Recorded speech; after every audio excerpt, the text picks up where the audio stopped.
മടപ്ലാത്തുരുത്ത് തറവാട് charitable society വയോജന club അംഗങ്ങളുടെ റംസാൻ, വിഷു, ഈസ്റ്റർ സംഗമം നടത്തി.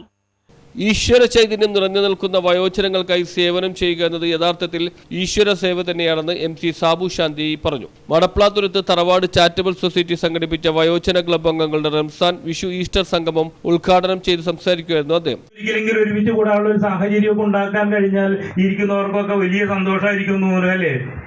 നമ്മുടെ ജീവിതത്തിലെ വീർപ്പുമുട്ടലുകളും ഒക്കെ ഒന്നൊഴിവാക്കി ആഴ്ചയിൽ ഒരു ദിവസമെങ്കിലും 1 മണിക്കൂർ ഇതേപോലെ ഒരുമിച്ചിരുന്ന് ചിരിച്ച് കളിച്ച് രസിച്ച് ഇല്ലേ, അങ്ങനെ നമുക്ക് ജീവിതത്തിന്റെ പഴയൊരു കാലഘട്ടം തിരിച്ചെടുക്കാൻ കഴിയുന്ന തരത്തിലേക്ക് മാറ്റാൻ ഈ ഒരു കൂട്ടായ്മക്ക് കഴിഞ്ഞാൽ വളരെ നല്ല കാര്യമാണ്. ഇപ്പൊ ഈ പറയുന്ന രീതിയിൽ ജോജോ അല്ലെങ്കിൽ മറ്റുള്ളവർക്കൊന്നും എപ്പോഴും ഉണ്ടാവണം പറ്റുന്നൊന്നും വരില്ല.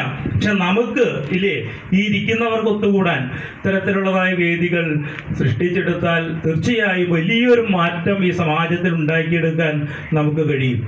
സൊസൈറ്റി പ്രസിഡന്റ് ജോജോ മനക്കൽ അധ്യക്ഷത വഹിച്ചു. MS Radhakrishnan, VS Swaminathan, VS Muraleedharan എന്നിവർ പ്രസംഗിച്ചു. സൊസൈറ്റി സെക്രട്ടറി ഷീല ജൂസ മനക്കൽ സ്വാഗതവും സീന സോളമൻ നന്ദിയും പറഞ്ഞു. പങ്കെടുത്ത എല്ലാവർക്കും കലാപരിപാടികൾ അവതരിപ്പിച്ചവർക്കും സമ്മാനങ്ങൾ നൽകി. ക്ലബ് അംഗങ്ങളിൽ നിന്നും വേർപിരിഞ്ഞ 4 പേർക്ക് അനുശോചനം രേഖപ്പെടുത്തി. News bureau, Paravur.